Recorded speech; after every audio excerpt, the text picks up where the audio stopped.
congelado 15 dias, em temperatura ambiente 12 horas. Tá? Então, se tiver no freezer, 15 dias. Se tiver em temperatura ambiente, não, em geladeira por 12 horas. Em temperatura ambiente, né, ele não deve passar de 2 horas. E se você tirou, deixou na geladeira, apenas 12 horas. Se você tirou do freezer e deixou ele descongelado, mais uma vez, em geladeira, apenas 12 horas após descongelado. Então, aqui, ó, considerando essa situação, assinale a alternativa que apresenta a orientação correta quanto aos cuidados adequados com a ordenha do leite materno ordenhado. Para o descongelamento do leite materno, pode-se realizar fervura? Não, pessoal, fervura não pode ser realizada, somente banho-maria, tá? Para a coleta do leite materno, pode-se realizar ordenha manual após higienização das mamas com álcool 70%. Não existe, tá, não existe como é que fala? Não precisa disso, tá? Uma mama bem higienizada, apenas com água, tá? Ela não precisa passar álcool, não. Para a conservação do leite materno, pode-se mantê-lo em congelador por até 15 dias, a partir da primeira retirada. Então, essa aqui é a nossa opção correta, como a gente viu, né? 12, 15, 12. Então, 15 dias em freezer, né? Congelado, está correta essa opção aqui. Para o favorecimento da continuidade do leite materno, pode-se oferecer em mamadeira o leite ordenhado.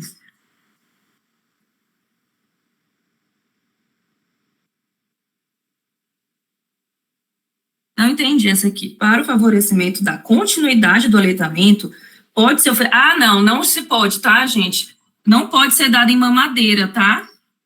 É contraindicado a mamadeira, tá bom? Bicos e mamadeiras e chupetas. Está contraindicado pela Sociedade Brasileira de Pediatria. Menina de 14 anos vai à consulta na unidade básica de saúde acompanhada da sua mãe, relatando preocupação, pois todas as suas amigas já menstruaram. Então, outro tempo, exatamente, copo e colher, Nunes, tá? É contraindicada a mamadeira, tá? Bico de qualquer forma que simule o peito da mãe. A paciente apresenta mamas desenvolvidas. Então, aqui, pessoal, um tema muito bom, um tema maravilhoso, que sai muita questão aqui, que também é a amenorreia primária. A amenorreia, no geral, né? Mas a amenorreia primária é muito prevalente. Eu acredito que quase toda a prova vem. Na minha prova veio, né? Na prova 24.1 veio. Então, o que a gente tem aqui que pensar? Que a amenorreia primária, a gente pode dividir ela em duas, né, inicialmente em duas classificações. Na paciente que tem caracteres sexuais, na paciente que não tem caracteres sexuais. O que são os caracteres sexuais, né? São as características que vão deixar essa paciente, né, feminina, como seios, né, pelos pubianos. Então, a partir do momento que a gente divide entre essas duas, a gente sabe que as causas, elas são diferentes. Quando a gente tem uma paciente em amenorreia primária, que ela não tem caracteres sexuais, a gente tende a pensar em alguns problemas genéticos mais associados com disgenesia pura, né, síndromes como Turner, enquanto quando a gente pensa em pacientes que têm caracteres sexuais, que elas têm peitos, que elas têm mama, normalmente são problemas no desenvolvimento, né, podem ser um problema no desenvolvimento das tubas uterinas, né, dos ovários, da vagina, assim como pode ser um problema cromossômico também, né, como é o caso da síndrome de Morris. Né, a gente tem, quando a paciente tem os caracteres sexuais, nós temos dois principais diagnósticos a se pensar, que é a síndrome de Rokitansky e a síndrome de Morris. Na síndrome de Morris, a paciente, ela possui, né, é como se ela desenvolvesse internamente o sexo masculino, porém, por fora, ela não tem receptores para testosterona. Então, ela fica feminina por fora, mas por dentro, ela não tem um terço da vagina, ela tem testículos, tudo internamente. Enquanto na síndrome de Rokitansky, ela é uma mulher, puramente uma mulher, que teve um defeito na hora de desenvolver o terço superior da vagina, ela não tem essa parte. Então, por isso, ela não consegue menstruar.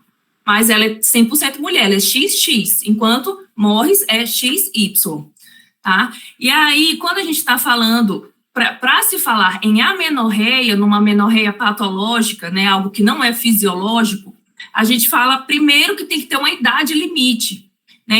Então, né, pensando mais uma vez, dividindo entre com e sem caracteres sexuais. Quando a gente está falando de pacientes com caracteres sexuais, a idade limite que você começa a investigar é em pacientes a partir de 16 anos de idade, enquanto pacientes, né, sem caracteres, você já começa a desconfiar que tem algo errado a partir de 14 anos, porque com 14 anos já seria ideal a paciente já ter pelo menos, né, um estágio de Tanner aí avançado, ter presença de uma mama, de pelo menos um M3, né, seria o ideal. Então, a partir daí, com 14 anos sem caracteres, você investiga. Com caracteres, somente a partir de 16, porque significa que ele já começou a se desenvolver, está faltando apenas a última fase do desenvolvimento, que é a menarca.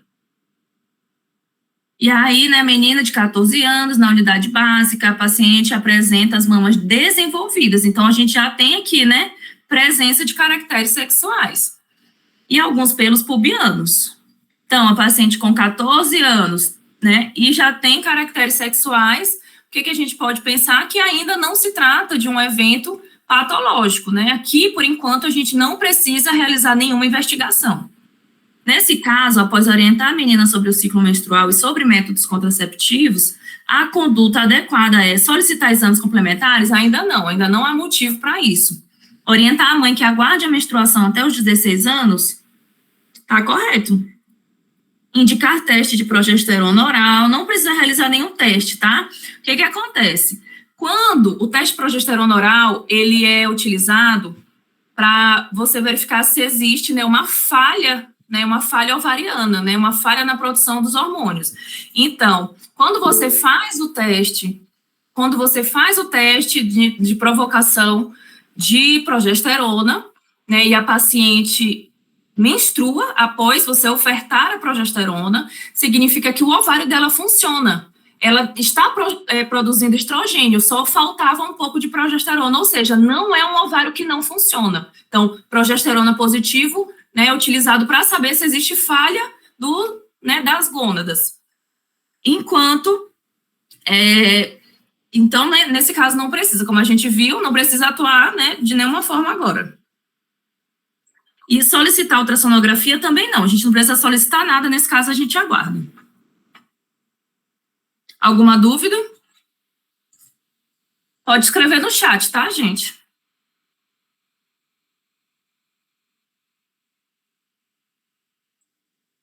Quem estiver tendo dúvida, pessoal, pode ir digitando no chat, que assim que eu for lendo, eu vou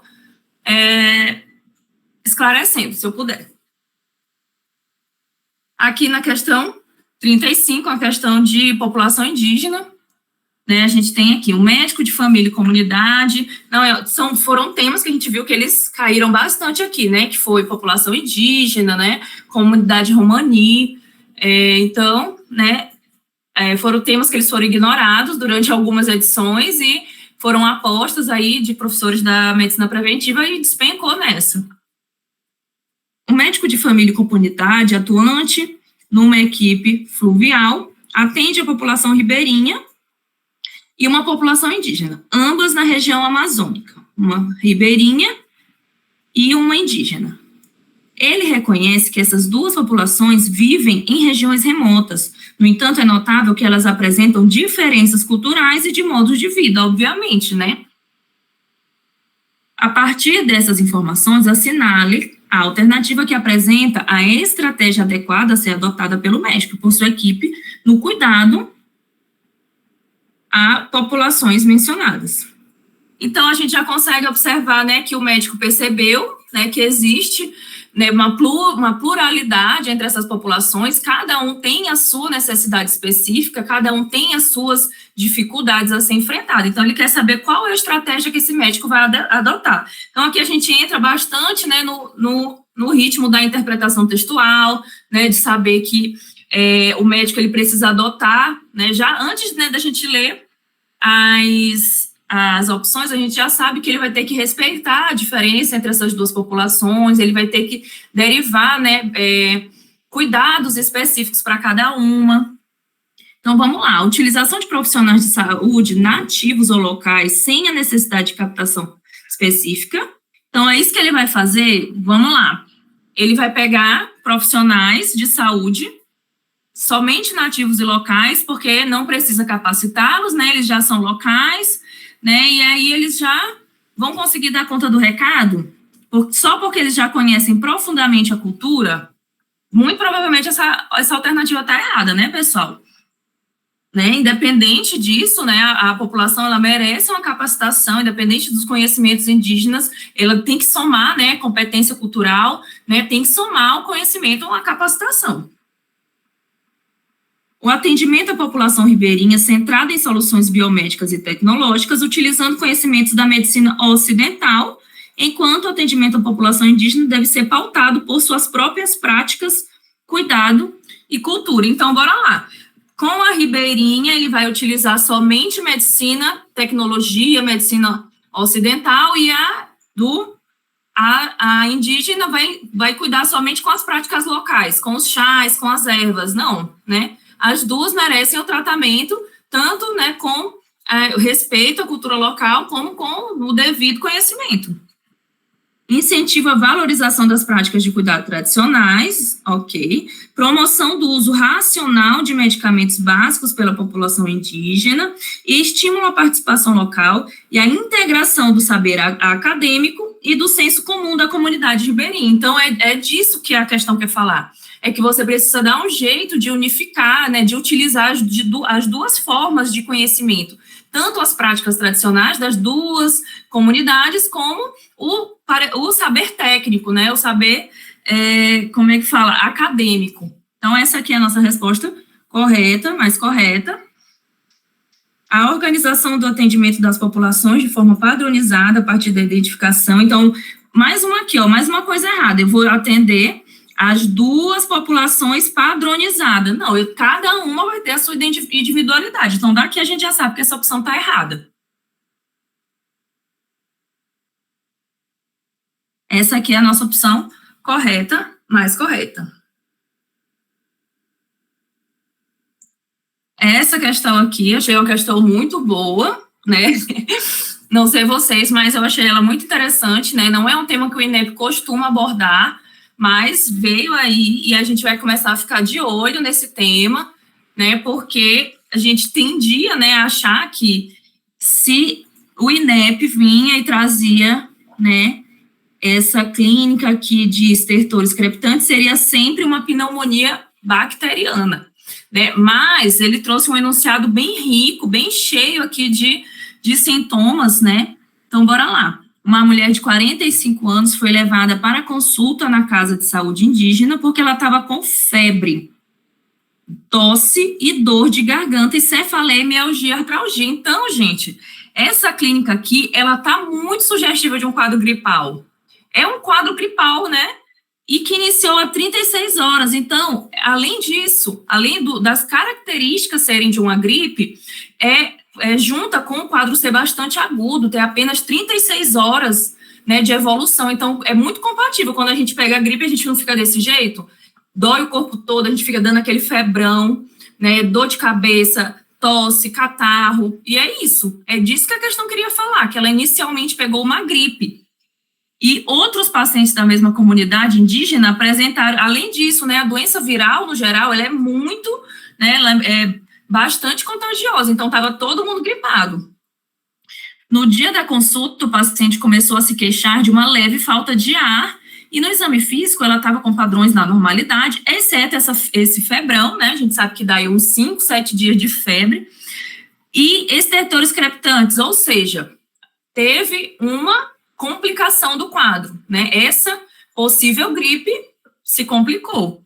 Na base pulmonar direita, a frequência respiratória de 22, não tá com uma taquipneia muito acentuada, é uma coisa que a gente consegue diferenciar dos quadros de pneumonia bacteriana. O paciente evolui mais toxêmico, o paciente evolui com um quadro, né, com uma taquipneia mais marcada, um quadro mais letárgico, e a pressão arterial está sem alterações.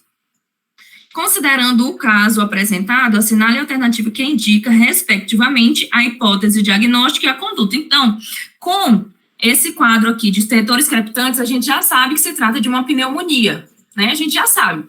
quer falar de pneumonia, a gente fala desses crepitantes com quadro febril. E aí, ele entregou todo esse enunciado para te falar que esse paciente, na verdade, a origem dessa pneumonia era uma pneumonia viral, porque inicialmente o que essa paciente teve foi uma gripe que complicou. E aí, né, quando a gente está falando de quadros virais que se agravam, né, a influenza, por exemplo, pode causar, né, você pode lançar a mão do antiviral, dos retrovirais. Para idosos também você pode lançar a mão, porque não é brincadeira, tá? Exatamente, Nunes. Exatamente. Um surto gripal, na verdade, que essa comunidade teve, né? Então, a resposta é realmente uma doença de origem viral, tá, pessoal? Fiquem de olho com os detalhes da questão, eles são muito importantes. E a pneumonia, tuberculose, né? Não, gente, uma tuberculose a gente está falando provavelmente de um quadro mais arrastado, quadro crônico. A gente sabe as características da tuberculose, né? Aquela febre vespertina, aquela tosse que pode ser seca, pode ser produtiva, o paciente com sudorese, emagrecimento, enfim. Não é um quadro agudo como esse aqui se demonstrou. Pneumonia bacteriana indicar o uso de ceftriaxona e amoxicilina, além de tudo, né, de o quadro falar muito contra a bactéria, né, esse quadro começou com resfriado. Isso é a chave da questão, exatamente, Amanda, essa é a chave da questão. É uma gripe que complicou, né, um resfriado que se complicou.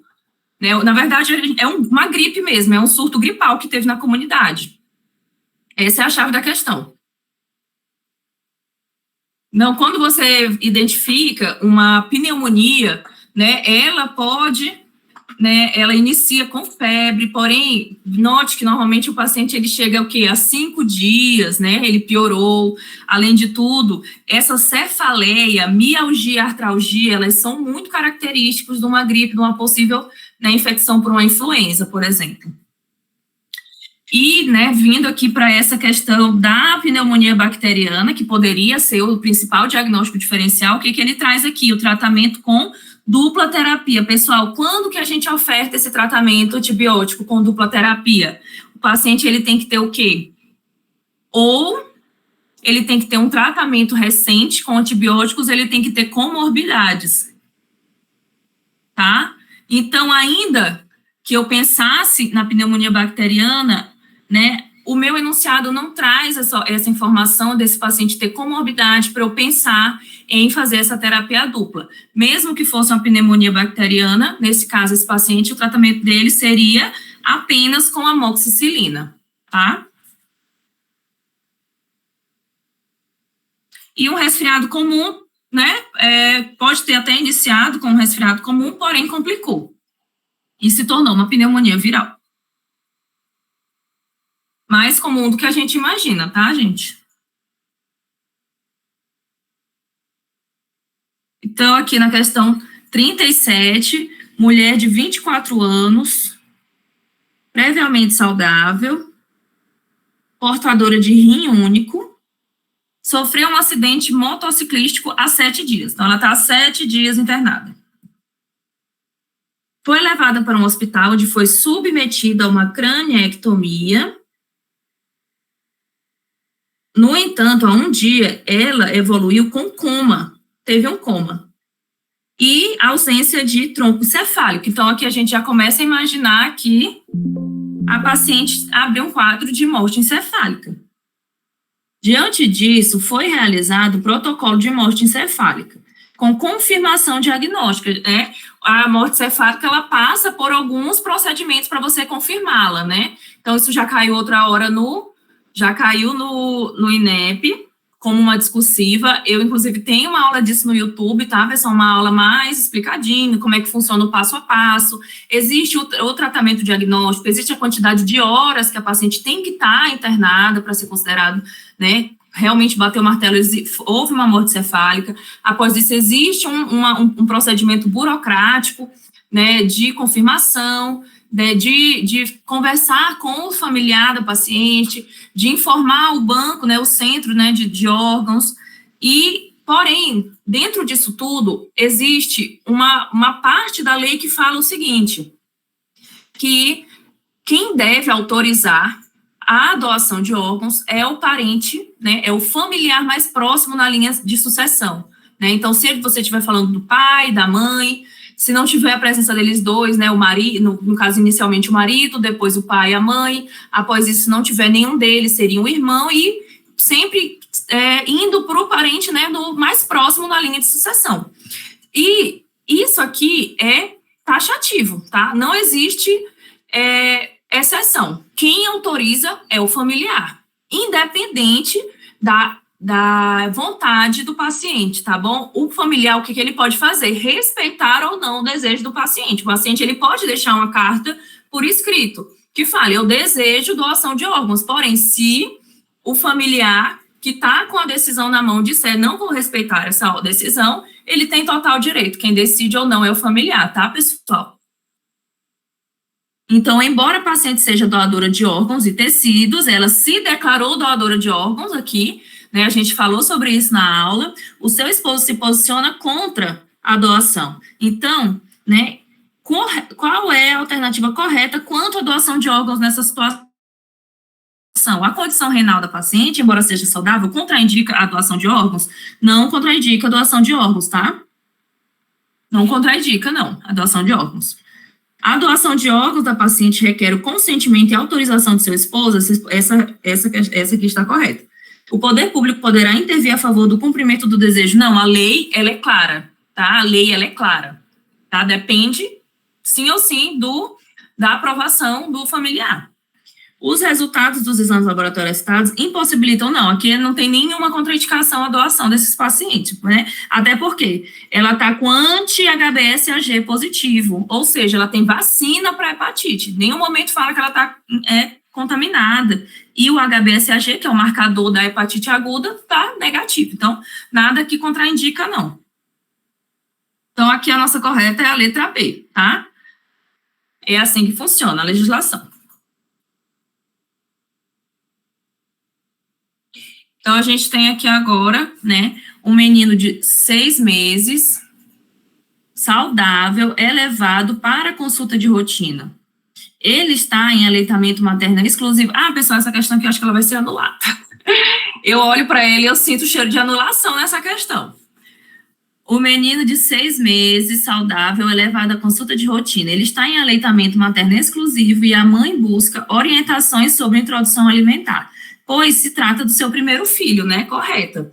Ela ainda não sabe como é que ela vai fazer, então, um tema que eles caminham junto, aleitamento materno e introdução alimentar. Ela vai sair, né, para trabalhar, não, a outra que ia ser para trabalhar. E nesse caso, a conduta adequada é manter o aleitamento materno, então aqui ela vai iniciar um modelo de que o aleitamento materno, ele ainda é o principal alimento, porém agora ela tem um complemento com outros alimentos, é assim que funciona a introdução alimentar.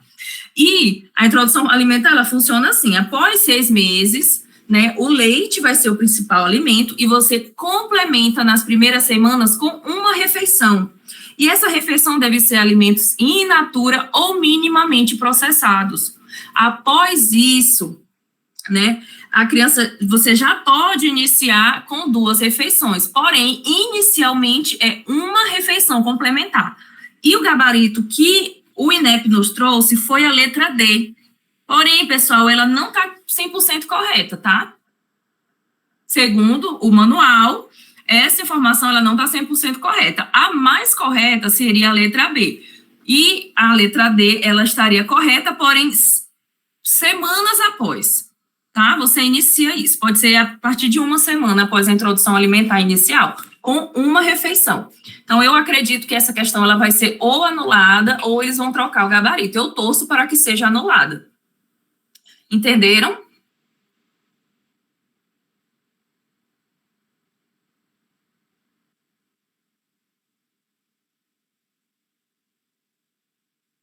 Uma mulher de 30 anos, questão aqui, né? Questão excelente, que cai muito, cai todo ano, cai na discursiva, cai na prática, cai na objetiva. Então, aqui é a obrigação de todo revalidando dominar esse assunto, tá bom? Vaginose eu acho, vulvovaginites, no caso, é um tema muito prevalente, é um tema que ele não é difícil, então, e todo ano cai. Então, gente, isso aqui é um ponto ganho, tá bom?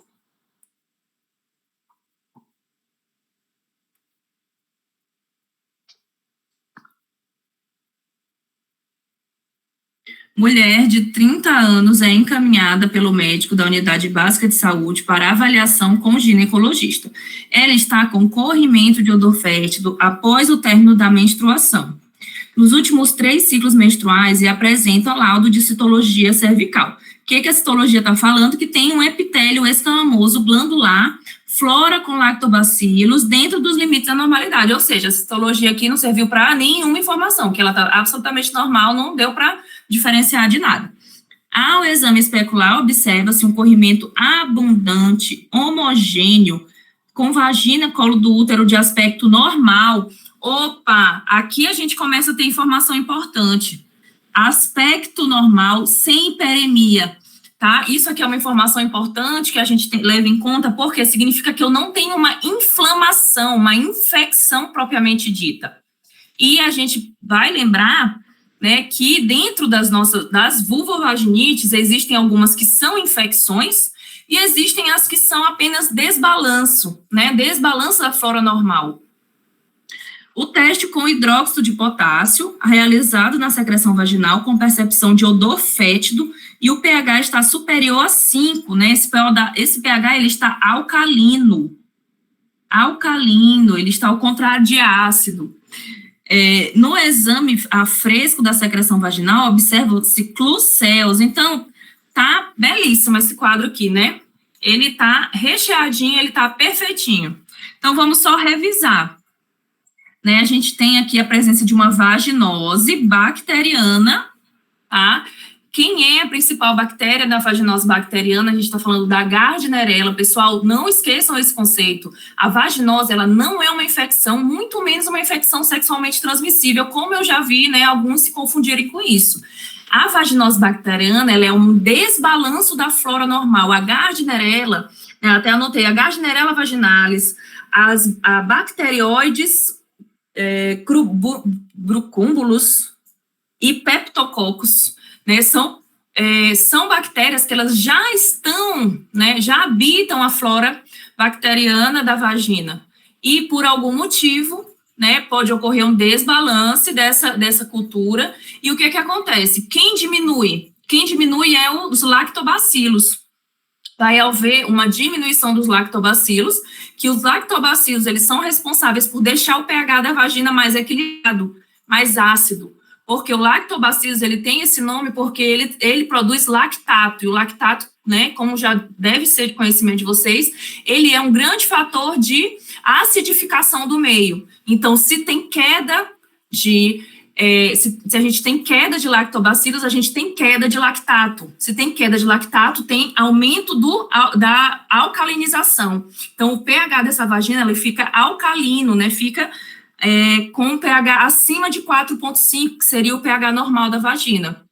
Então, a partir daí, né, você começa a ter produção desse corrimento, né, esse corrimento fétido que vai reagir com o teste de aminas, inclusive faz parte do diagnóstico, né, os critérios de Amsel, tá incluso o quê? O pH, que agora a gente já entende por que ele é um pH acima de 4,5, porque abaixo de 4,5 a gente está falando de uma coisa ácida, e se não tem lactobacilo suficiente, não tem como ser ácido, ou seja, está básico, está acima de 4,5. O outro critério que a gente tem é o tipo do corrimento, né, são 4 critérios. O pH, o tipo do corrimento, como é o corrimento da vaginose, é um corrimento branco ou branco acinzentado. Ele não tem um aspecto talhado, ele não tem um aspecto bolhoso, então ele é um corrimento homogêneo, tá? O outro critério que a gente tem é a presença de clucéus, né, na bacterioscopia. São 3 exames que você realiza.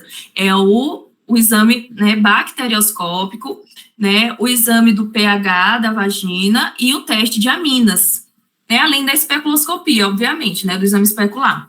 E no outro que a gente vai ter é o teste positivo para o teste de WIF, né, que é colocado uma substância, o teste das aminas, né, que ao colocar o KOH, ele vai liberar aquele odor de feixe podre. Então, desses quatro fatores para diagnosticar, pelo menos 3 já fecha o diagnóstico. Só lembrando, pessoal, que quando a questão, né, ele pode vir com apenas 2 ou 3 informações, não vi as 4. Mas o que a questão quer saber? Se você sabe qual é o diagnóstico provável, tá bom? Então, não se confundam quanto a isso. Não fiquem procurando piolho em cabeça de cobra. Por exemplo, não tem um, então não é o diagnóstico. Tá faltando... Não briguem com a questão. Eles querem saber qual é o diagnóstico mais provável. Então, as informações que você tem vão te levar a um diagnóstico mais provável. E aqui, nesse caso, a vaginose bacteriana. Por que não é uma candidíase? A candidíase, além dela ser ela não é uma infecção sexualmente transmissível.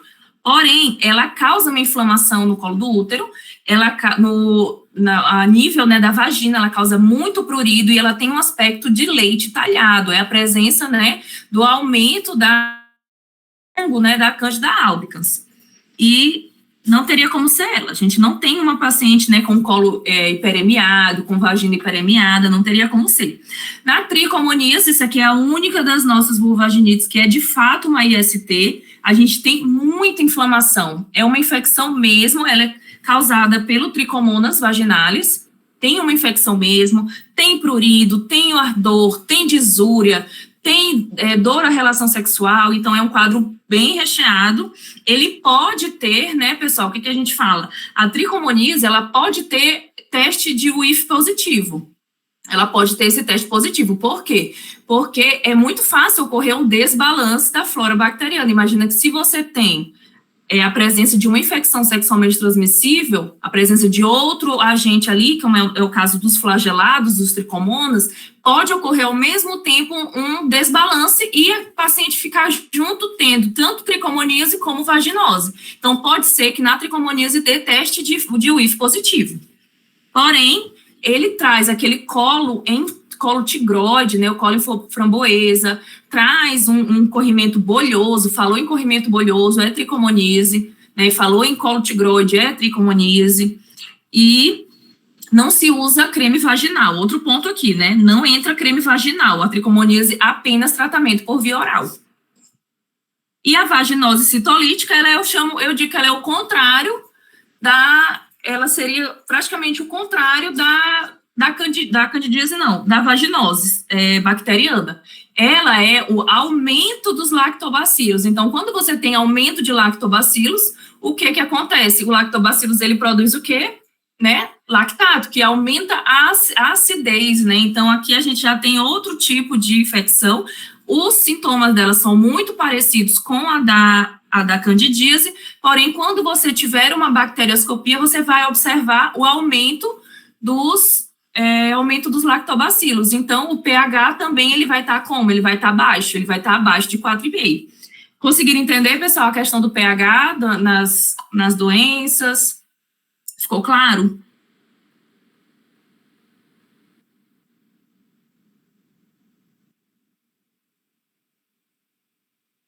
A clindamicina, ela pode ser utilizada, ela só não é primeira linha, tá bom, pessoal? Mas ela também pode ser utilizada. Mas a primeira linha é realmente o metronidazol.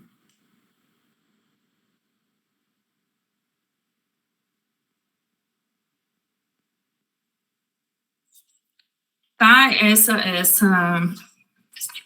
Essa questão aqui eu acho ela muito boa, porque é um tema que eu acho muito importante vocês dominarem, vocês terem conhecimento, que são as lombalgias e a ortopedia no geral, né? O INEP, ele gosta muito das lombalgias, ele gosta muito que você saiba reconhecer um sinal de alarme, saiba reconhecer uma lombalgia mecânica, saiba reconhecer uma síndrome da cauda equina. E eu trouxe aqui para explicar mais uma vez para vocês quais são os temas mais queridinhos pelo INEP na ortopedia. Então, na ortopedia, top 1 é lombalgia e, né, existe também o trauma raquimedular, que veio aparecendo bastante nas últimas provas, e vocês têm que ter conhecimento de trauma raquimedular, e existe, né, a lombalgia com sinais de alarme, né, que apareceu aí, acho que em 2 anos consecutivos, foi a síndrome da cauda equina, veio 24.1 e 24.2. Então, quando a gente está falando de uma lombalgia simples, o paciente ele não vai ter nenhum sinal de alarme. Quais são os sinais de alarme? É o mnemônico que traz, né? Eu aprendi essa com o Estratégia Med, e eu acho ótimo a questão, né? O jeito que eles abordam a ortopedia, me ensinou muito, que é os sinais de alarme, eles são o mnemônico PIT-DOC. Deixa eu escrever aqui.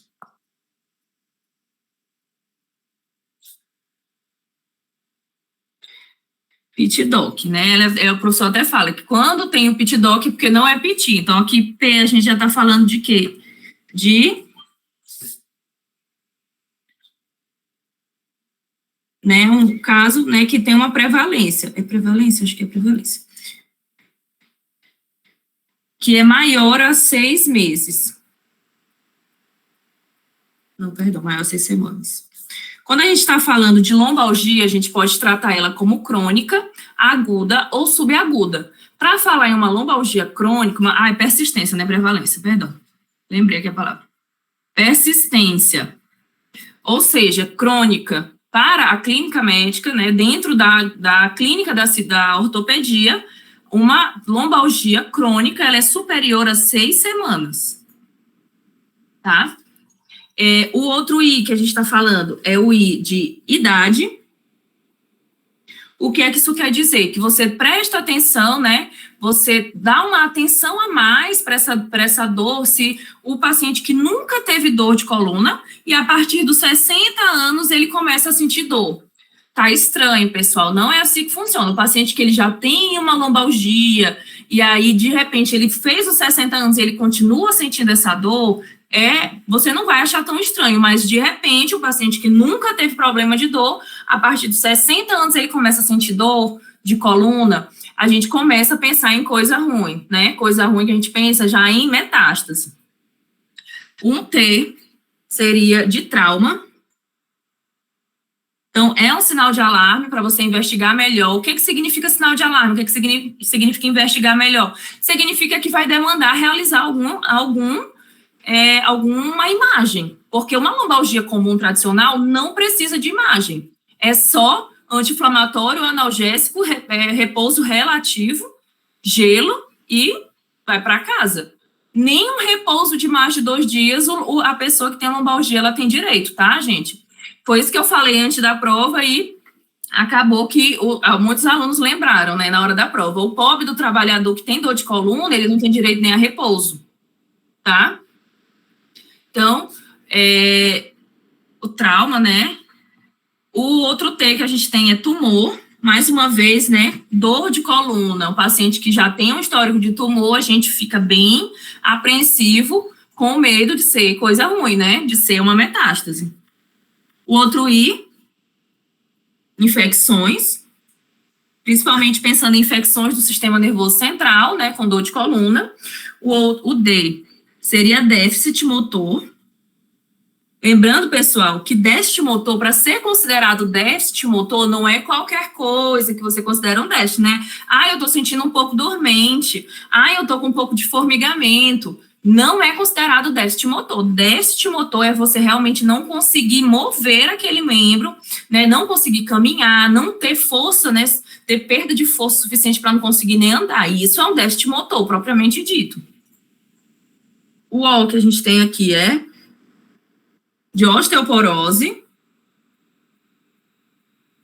E o outro C que a gente tem é de cauda equina. Então, o que significa esses sinais de alarme? Significa que, com essas características aqui, você faz um exame de imagem, né? Lembrando que quando a gente está pensando em alguma, né, hérnia de disco aqui, a cauda equina, ela é um tipo de hérnia, mas ela é uma hérnia que é uma emergência ortopédica, né, uma emergência cirúrgica, porque a cauda equina, ela é uma zona da coluna vertebral, né, uma zona que, se ela sofreu uma herniação, e não for descomprimida com urgência, esse paciente pode ter sequelas para o resto da vida. Então, no caso dessa herniação aqui, ela é uma emergência, se você identificar ela, o paciente tem que, sim ou sim, realizar ressonância, sendo a melhor opção a ressonância, tanto para radiculopatias, para quando a gente está falando de radiculopatia, a gente fala de hérnia, tanto para essas outras síndromes que ocorre inflamação dos nervos. O melhor exame, o exame de melhor acurácia seria uma ressonância. Na osteoporose, você também investiga dor de coluna em paciente que tem osteoporose, ele pode ter sofrido uma fratura, porque a osteoporose por si só, gente, não é a doença que dói, tá? O paciente não sente nada, ele vai sentir quando ele começar a ter fratura. Então, paciente que tem dor na coluna, tem osteoporose, é uma coisa muito comum de acontecer nos idosos, caem, né, tem uma fratura frágil, tem uma fratura que é muito fácil de acontecer, então ele pode ter tido uma fratura de coluna e não saber. Então, nesse caso, a gente pode entrar com a radiografia, pensando em fratura, né, radiografia, pensando em radiculopatias, inflamações, né, nervosas, a gente pensa melhor em ressonância, tá? Acredito que esse foi o resuminho, tá?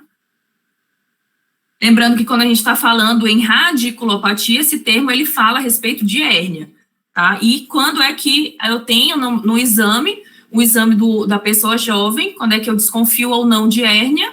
Quando eu tenho o teste de Laseg, isso faz parte da semiologia. Né? O teste de Laseg, ele é uma grande pegadinha, eu queria que vocês fiquem atentos quanto a isso. O teste de Laseg, né, na semiologia, você faz uma elevação passiva da perna do paciente, né, e aí, se ali ele tiver uma radiculopatia do nervo ciático, ele vai sentir uma ciatalgia, ele vai sentir uma dor mesmo, formigamento, dor forte. Eu não estou falando de ter uma dorzinha na coxa, sentir uma dorzinha aqui na coluna, não. Laseg positivo é dor de verdade quando ocorre um estiramento do nervo ciático, né, no grau, quando eleva a perna a um grau entre 60 graus e entre 30 graus. Isso é Laseg positivo. Portanto, pode vir uma pegadinha na prova dizendo assim: ao teste de Laseg, sentiu dor na coluna. Isso é Laseg positivo, gente? Não, isso não é Laseg positivo. Ao teste, a manobra de Laseg, sentiu dor na coxa. Isso é Laseg positivo? Não é Laseg positivo. Laseg positivo é uma dor mesmo, ciática, é uma, como é que a gente fala? É uma dor neuropática. É um negócio um pouco mais forte, tá? Não é só uma dorzinha que vai ter na coluna. Então, se vier na prova de vocês que a manobra de Laseg sentiu dor na coluna, não é Laseg positivo. Não necessariamente. Precisa vir que deve realmente, a manobra foi positiva. Não há restrição de movimentos, né? Vindo para a nossa questão. Um homem de 45 anos, trabalhador de construção civil, comparece a uma unidade de saúde devido à dor lombar iniciada há um mês. Dor lombar há um mês. Então, a gente ainda não dá nem para considerar ela como crônica, né? Que não atingiu 6 semanas. Com piora progressiva que irradia para o membro inferior direito, com maior intensidade ao final do expediente de trabalho. Obviamente, esse paciente, ele está, né, tá se expondo, né, a uma tensão mecânica da coluna. Nega histórico de trauma, febre, perda de peso ou outros sintomas sistêmicos.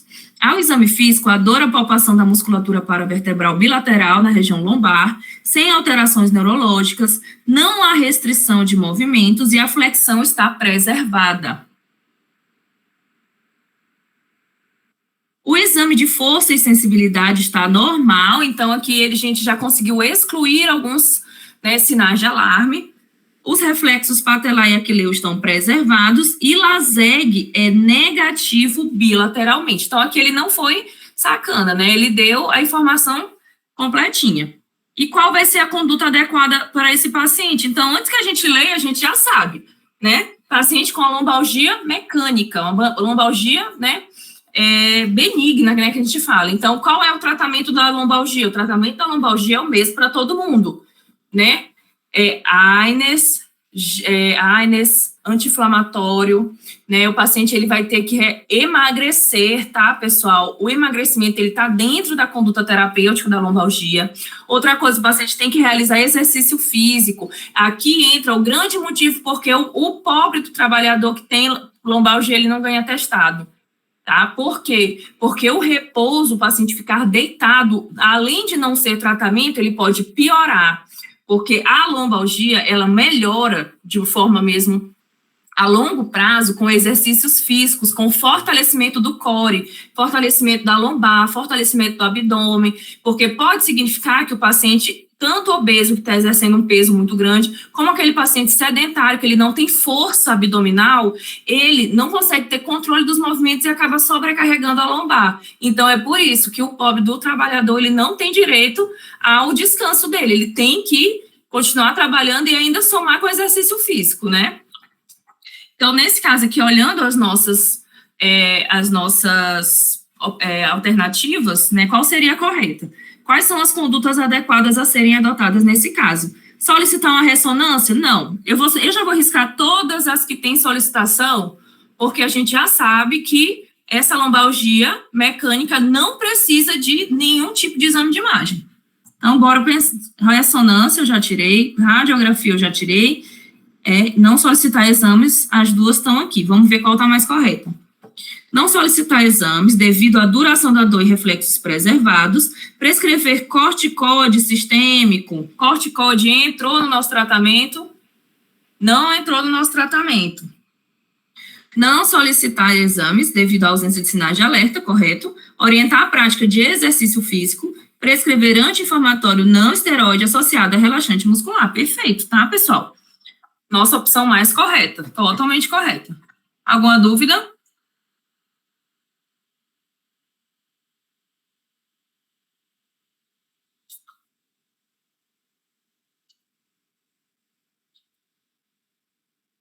Aqui mais um tema muito bom, muito queridinho do INEP.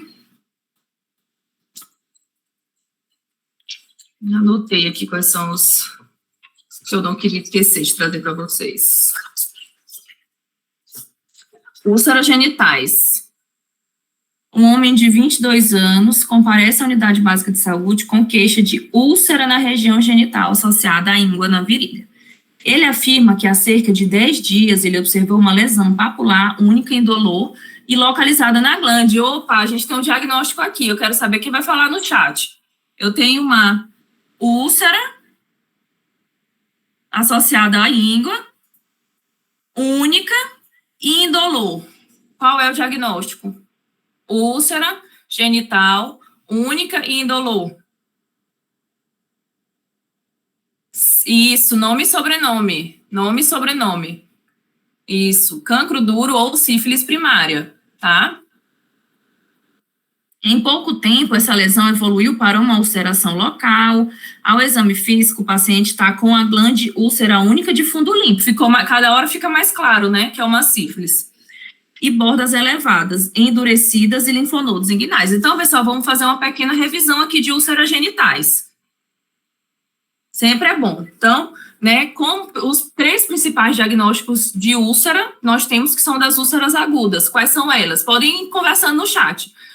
Que são a sífilis, né, a sífilis primária, lembrando que quando temos, né, tem muita gente que não sabe isso, quando você tem a presença da lesão genital da úlcera, ela é sim ou sim sífilis primária. A sífilis, ou seja, ela é recente. Sífilis primária sempre é uma sífilis recente. Não existe a opção úlcera genital sendo uma sífilis tardia. É sempre uma sífilis recente, sífilis primária.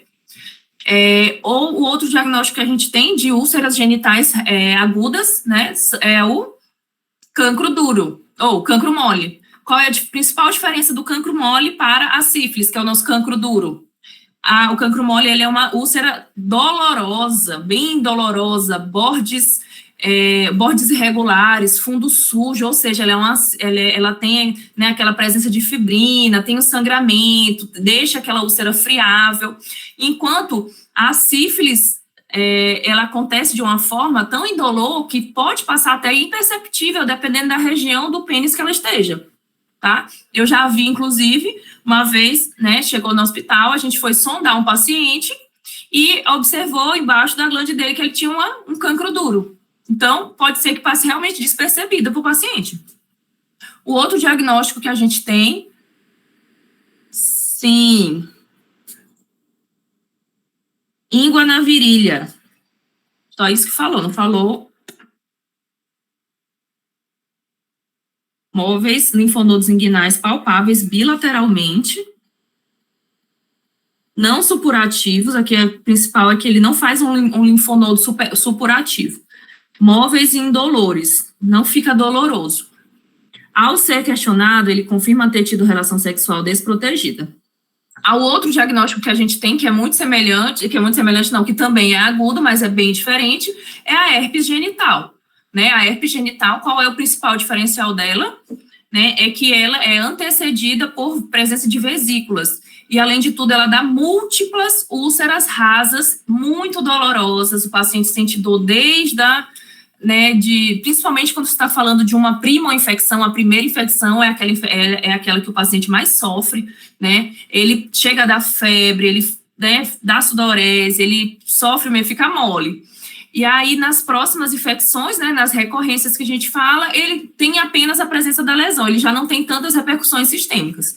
E ela vai iniciar com uma vesícula que ela não tem conteúdo de pus, né, ela tem um conteúdo citrino, e esse conteúdo, né, pode falar citrino mesmo, porque na hora que essa úlcera rompe, ela arde pra caramba, né? Então, o paciente, ele sente muita dor. Então, não é semelhante. Além disso, são muitas, né? São úlcerazinhas bem rasas. Os outros dois que a gente tem, né, não são úlceras agudas, são úlceras mais crônicas, né, que elas têm aí mais de 4 semanas de duração, que a gente fala da donovanose e o linfogranuloma venéreo. Né? Inclusive, eu trouxe aqui o manual do Ministério da Saúde, né, que eu queria trazer para vocês, falando sobre úlceras. Deixa eu ver se é esse aqui já.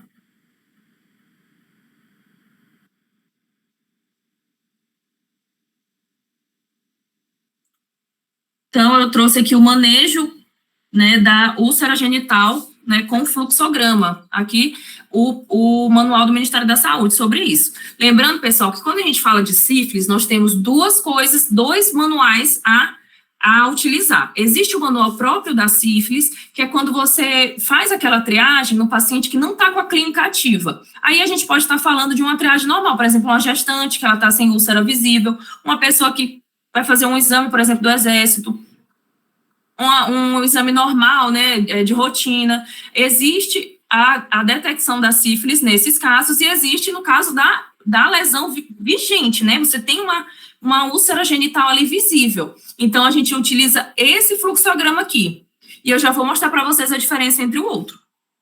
Então, numa úlcera, né, genital presente, você vai confirmar a possibilidade desse paciente ter realmente uma IST, porque existem úlceras de origem, né, não sexualmente transmissível. A gente tem aí a doença de BC, a doença de Crohn, né, a Lichus, eu não sei como é que pronuncia essa, e tem também os próprios cânceres. Podem ser úlceras de origem não sexualmente transmissível.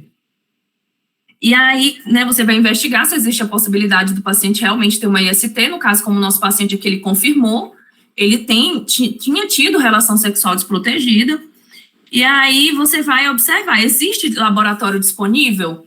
Né, se tem laboratório disponível, você realiza a coleta, coleta de material, né, e aí, dependendo do que vier, né, você vai identificar se é um treponema pálido, é uma sífilis, se é um Haemophilus ducreyi, é uma cancro mole, né, se é um herpes vírus, né, é uma herpes, e se é uma Klebsiella granulomatis, a gente está falando da donovanose.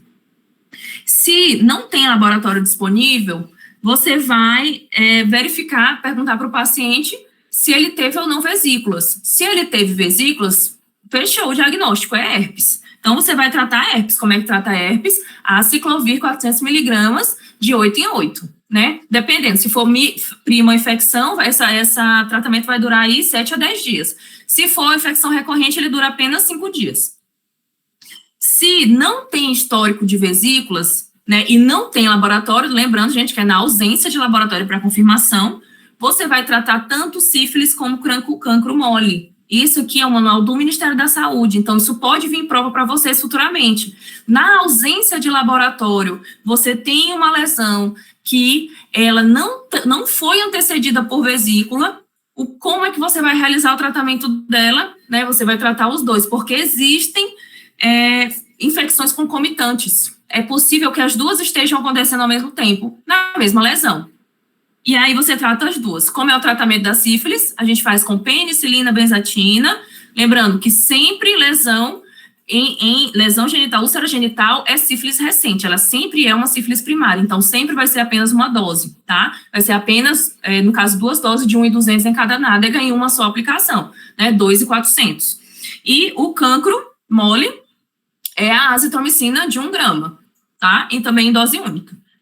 E se a lesão tem mais de 4 semanas, pessoal, aí que entra, que a gente começa a poder pensar em lesões, né, naquelas outras infecções, né, que elas são mais crônicas, que é o linfogranuloma venéreo e a donovanose. Né, a donovanose, as duas, elas não têm relato de sentir muita dor, né, principalmente o linfogranuloma venéreo, que ela vem inicialmente como uma úlcera imperceptível, o paciente não chega nem a saber que ele teve essa úlcera. O quadro dela que chama mais atenção do linfogranuloma venéreo é o quadro supurativo dos linfonodos. Ele cria abscessos, né, nas ínguas, e esses abscessos, eles supuram, ele faz uma porta, né, ele cria, na verdade, vários furos, e é chamado, que é uma supuração em bico de regador. Então, essa é a principal característica do linfogranuloma, e ela é uma lesão mais longa, mais crônica. E a donovanose também.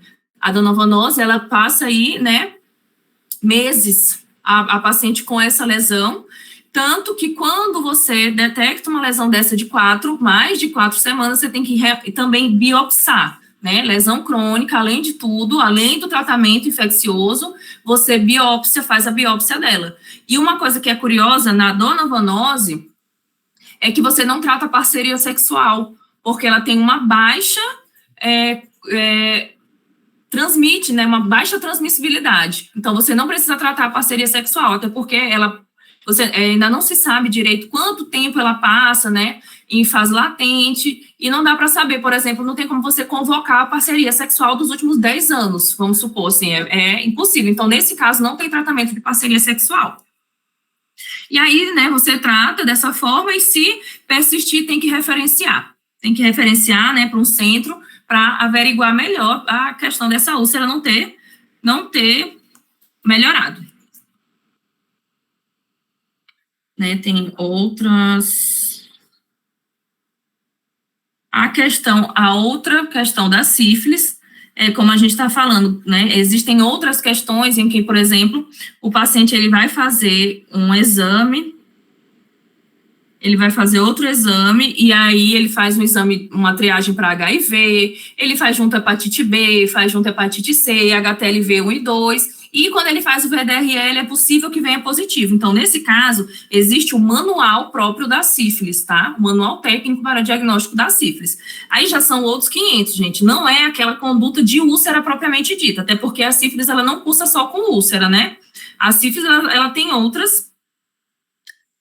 outras apresentações, né? A sífilis secundária tem aquelas lesões de pele, alopécia, úlceras orais. E aí o manual, o Ministério da Saúde, ele traz 2 fluxogramas.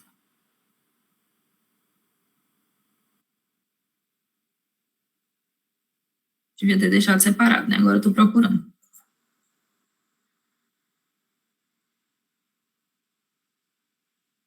Aqui, babá.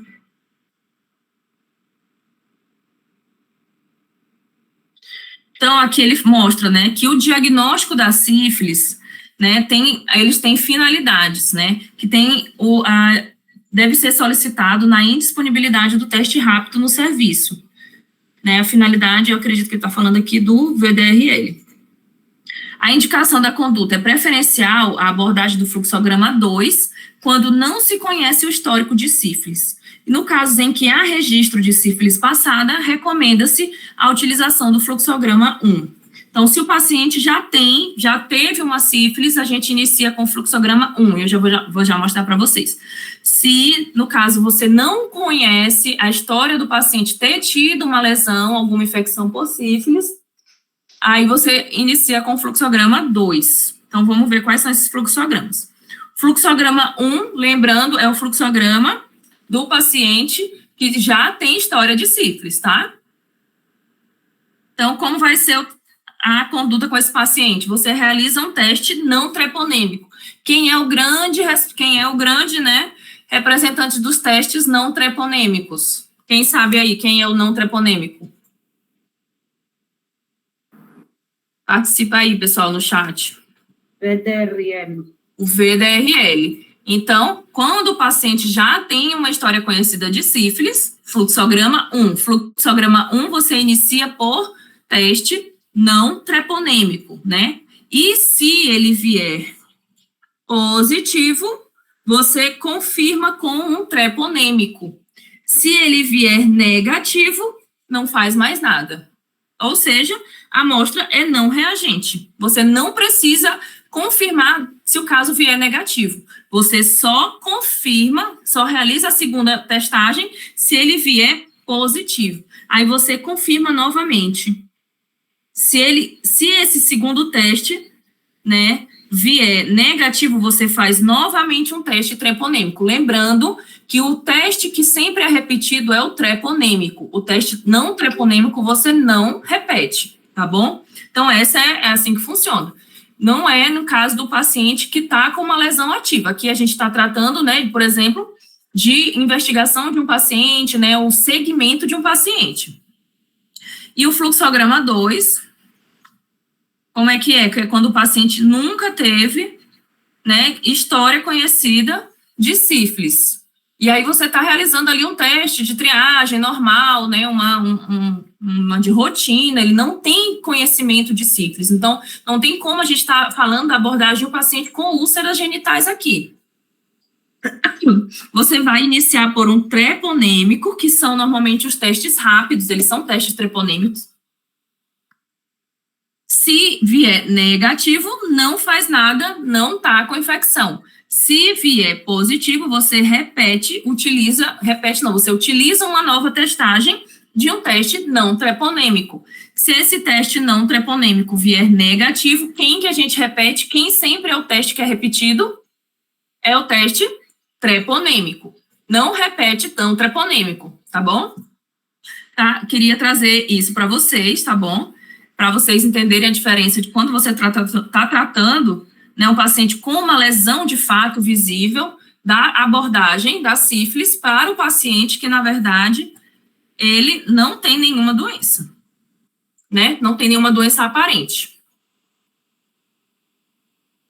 Então, nesse caso aqui, a gente já sabe que o exame que a gente vai ter que fazer para esse paciente é um VDRL. Porém, você não precisa esperar para tratar, tá bom, pessoal? Esse paciente com essa lesão visível, tá? Ele já tem indicação de tratamento.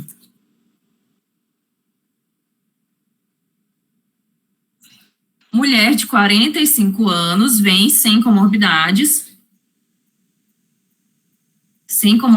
é submetida a uma colecistectomia videolaparosscópica. Olha, quem apareceu aqui de novo? Devido a uma colecistectomia crônica calculosa. Teve sem complicações no pós-operatório, ela está hemodinamicamente estável. Ou seja, ele está querendo dizer que ela fez uma cirurgia simples e correu tudo bem nessa cirurgia. Frequência cardíaca está normal, está saturando bem. Então, de acordo com o protocolo de recuperação acerto, gente, 2 questões na mesma prova de protocolo acerto, tá? O INEP gostou dessa. Na verdade, né, eu já até falei na correção da primeira parte da prova, que esse tema ele estava prometendo cair tinha muito tempo, que a gente se preparava para ele e não aparecia. Apareceu logo com gosto, né? Veio 2 questões. As apostas, né? Os cursinhos, eles apostam tanto que uma hora dá certo. E aí, o que eles querem saber? Qual é a conduta em relação à alimentação dessa paciente? Então, gente, o protocolo ERAS e o protocolo acerto, eles são protocolos, eles são diretrizes, na verdade, de como você trata um paciente, né? Aqui é ou em caso de neoplasias, aqui é o caso do paciente com câncer, com o protocolo ERAS, e o protocolo acerto, ele fala sobre perioperatório, ele fala sobre pré-operatório, ele fala sobre pós-operatório. São diretrizes que foram criadas para reduzir as complicações e o tempo de internação do paciente. Ou seja, eles estão querendo dizer, pô, cara, é só uma cirurgia, não precisa disso tudo, né? O paciente consegue se recuperar, consegue deambular, ele consegue se alimentar, então não precisa, né, ele ficar horas em jejum, não precisa ele, depois da cirurgia, ficar 24 horas sem comer, esperando, né, ter os primeiros gases, né, isso aqui, de acordo com esse protocolo, com essas diretrizes, não é necessário. Mas não vamos trazer isso para a nossa vida real, tá, pessoal? Porque existem, sim, os próprios anestésios, né, que eles exigem. Então, isso é da prática clínica deles, né? Não tem como a gente brigar e dizer, mas o protocolo diz que não é para fazer isso. A gente tenta pensar sempre que a questão teórica, a gente não vai comparar ela com a prática nesse quesito, tá bom? Então, quando a gente está falando do protocolo acerto, o que ele quer dizer? Que em pré-operatório, tem alguém com a câmera ligada aí, que em pré-operatório você deve evitar jejum prolongado, você evita o jejum prolongado, sendo antes eras e acerto. Está na questão aqui. Está na questão, Doris. Eras e acerto. Quando você está falando de um pré-operatório, você vai evitar jejum prolongado antes, né? Você não vai submeter esse paciente a longas horas de jejum. De líquidos, apenas 2 horas, e de sólidos, apenas 6 horas. Isso no pré-operatório. Enquanto no intraoperatório, o que o protocolo quer?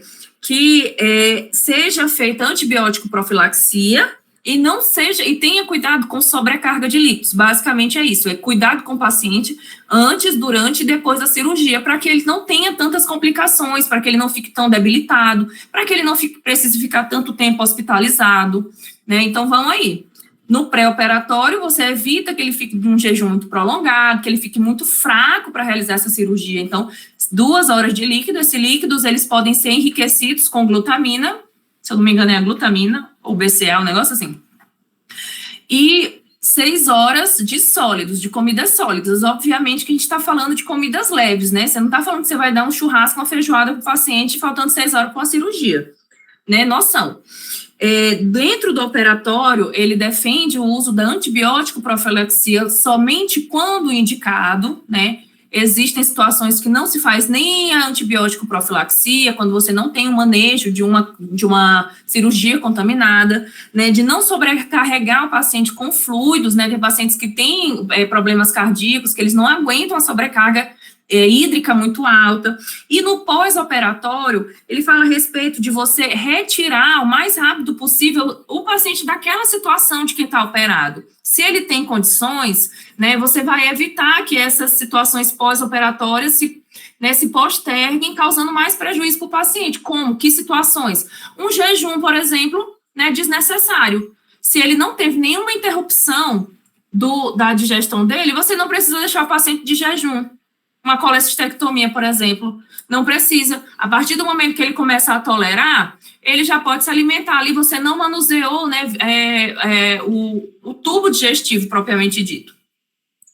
E também existe a indicação da analgesia multimodal, né, bastante analgesia para o paciente, a mobilização precoce, né, botar o paciente para deambular o mais rápido possível, isso favorece a recuperação do paciente, isso favorece, né, isso dificulta a formação de trombos, né, lembrando que o paciente que fica muito tempo deitado, ele tem uma maior chance, além da própria cirurgia, a desenvolver trombos, e também iniciar a dieta o quanto antes o paciente tolerar, não fica mantendo esse paciente com fome, o paciente ele precisa, para a sua total recuperação, de nutrição também, então esse é o ponto. Então, qual seria a nossa resposta correta, né? Não precisa esperar 6 horas, tá bom, pessoal? O início, ele é imediato, de acordo com a vontade e tolerância do paciente. A nossa correta aqui é a letra B, tá bom?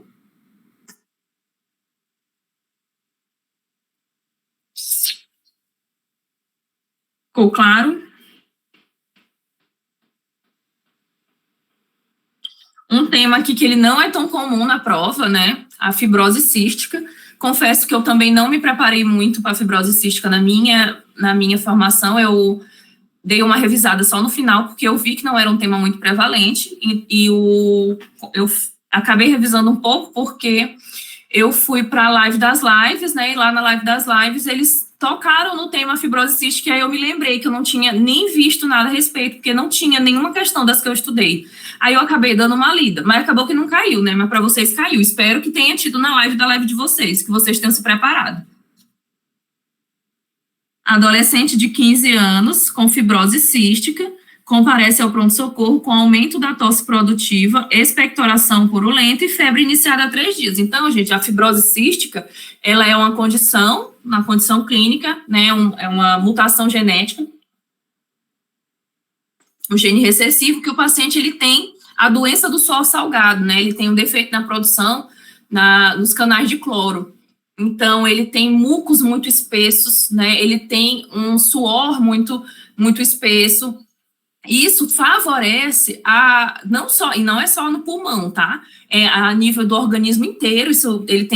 O paciente ele vai ter defeitos tanto respiratórios como digestivos, porque todas as secreções desse paciente eles vão ser muito espessas. Isso pode dificultar a digestão desde o momento que o paciente nasce. Então, é um caso muito grave. Alguns pacientes, obviamente, né, tem graus e graus. Alguns pacientes têm uma manifestação mais grave de não conseguir nem alcançar uma idade mesmo, não consegue sobreviver durante muito tempo, né, não passam da adolescência. Enquanto alguns conseguem viver, mesmo que de uma forma mais debilitada, conseguem alcançar idades maiores. Ele relata piora da dispneia, então ele já vive com essa condição e, de repente, ele teve piora, né, piorou, e observou que ele está com dificuldade, ele está com cansaço nas atividades diárias, e o paciente apresenta um desconforto respiratório, taquipneia acima de 32, sibilos. Então, o paciente, ele está dessaturando, está com sibilos, né, o paciente está com uma piora grave do quadro respiratório, né, claramente grave. Alguém tem alguma dúvida que esse paciente aqui está com uma piora grave? Paciente com 87 de saturação, um paciente com um ataque taquipneia acima de 32, com sibilos, com esforço respiratório, com cansaço. Eu acredito que ninguém ficou com dúvida em perceber isso aqui, né? E considerando o quadro desse paciente, o que você tem que realizar aqui, né? Então, o que acontece? O paciente com fibrose cística, ele tem uma predisposição, uma facilidade muito maior a adquirir infecções respiratórias, né? Qualquer simples bactéria pode causar uma pneumonia nesse paciente, uma infecção, assim como bactérias mais hospitalares, porque é um paciente que ele vive em contexto hospitalar. Então, para ele ter contato com uma bactéria multiresistente, é muito mais fácil do que uma pessoa que vai no hospital uma vez na vida, outra na morte, né? Então, é uma causa, né, frequente de hospitalização do paciente, são, né, as infecções respiratórias. E aí, qual é a abordagem inicial? Então, inicialmente, a gente já está vendo que esse paciente ele está desaturando. Sim ou sim, ele precisa de quê? Ele precisa de oxigênio, né? Então, vamos ver se tem opções com ou sem oxigênio, aí a gente já começa a cortar com base nisso. Internar o paciente e iniciar a oxigenoterapia. Isso aqui eu já sei que tá bom. Iniciar a corticoterapia, realizar drenagem e fisioterapia respiratória. Ele até precisa da fisioterapia respiratória, mas cadê o oxigênio que o paciente está nesse momento saturando? Então, essa resposta aqui ela não tem como estar correta para a gente. Realizar a nebulização com broncodilatadores, não faz parte do tratamento inicial. Prescrever antibiótico-terapia, está correto, né? Uma infecção é uma infecção sobreposta, e agendar acompanhante em ambulatorial, gente, o paciente com essa gravidade de sintomas, vocês vão mandar esse paciente para casa para ele se resolver com o antibiótico dele? Pelo amor de Deus, não, né? Não façam isso. Se passou pela cabeça de vocês, não era para fazer. Realizar uma tomografia de tórax, gasometria arterial, para avaliar melhor o grau de... Antes de iniciar o tratamento, aí é que complicou, gente. Não tá errado, tá? Não está errado fazer uma tomografia de tórax no paciente. A tomografia de tórax ela é um dos melhores exames para você acompanhar o paciente da fibrose cística, porque ele é um paciente que ele tem acometimento pulmonar. Então, para você acompanhar o grau de disfunção pulmonar, a tomografia ela é um bom exame, ele é um excelente exame, funciona melhor do que a radiografia de tórax. Porém, olha o contexto que esse paciente está. Esse paciente é sala vermelha, oxigênio, antibiótico, né, internação. Então, por isso, essa resposta ela não tem como estar correta. Você não faz isso antes de iniciar o tratamento. Então, pensando só por eliminação,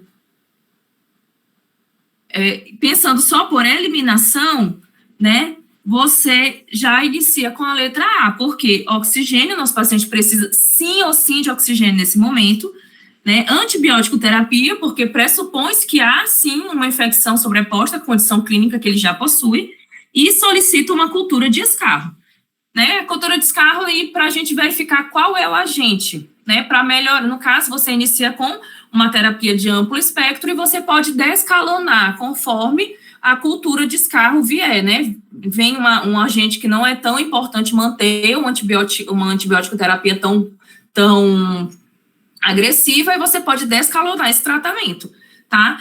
Para ficar perfeitinho aqui, a gente só tirava essa fisioterapia respiratória e botava aqui, né? Ficava bom também. Mas a nossa resposta mais correta é a letra A. Vamos para 44.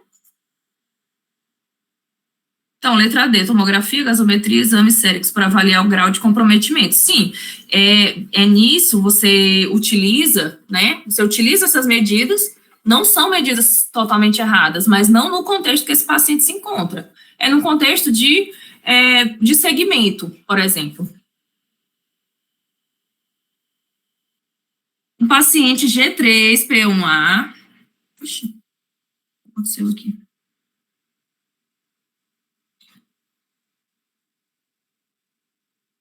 Essa aqui foi a minha aposta. Eu sabia que ia cair essa questão aqui, eu tentei de todo jeito. Botar na cabeça do povo. Paciente G3P1, gestação de 13 semanas, né? Ela está datada pela ecografia de 8, ou seja, ela estava com 8 semanas, já deram a idade gestacional dela, o que é o correto. Lembrando, né, que a idade gestacional por ultrassonografia, por ecografia, a mais fidedigna é até 12 semanas. Procura atendimento com queixa de sangramento vaginal. Opa, tem um sangramento vaginal aqui e ela é A negativo. O que isso significa, gente? Uma paciente RH negativo com sangramento. O que a gente tem que se preocupar agora? Qual é a nossa principal preocupação, né? Vamos só recapitulando. Paciente feminina, gestante, RH negativo é um perigo. É um perigo por quê? Porque a partir do momento que ela estiver gestante e o seu marido, né, o seu filho, né, ele for um RH positivo, ela corre risco de quê? De atacar as células sanguíneas do próprio filho e causar uma hemólise, né? Causar o que, quando o bebê nasce com aquela icterícia neonatal ou pior, né? Pode até chegar a via óbito. Então, ela desconhece a tipagem sanguínea do seu companheiro. Perigo. O exame ginecológico nota se o sangramento vaginal é moderada a quantidade e colo uterino fechado. E fizeram o que era correto aqui, ou seja, sempre quando uma paciente for RH negativo, você faz o teste de Coombs. Então, o teste de Coombs é para saber o quê? Se essa gestante que tem um RH negativo, ela já teve contato com as hemácias do filho, né? Ou seja, se ela já foi sensibilizada, já recebeu no seu sangue um RH positivo e fez com que ela ficasse protegida contra o RH positivo. E, de acordo com o teste de Coombs indireto, ele apontou positivo. Ou seja, ela já foi sensibilizada, ela já teve contato.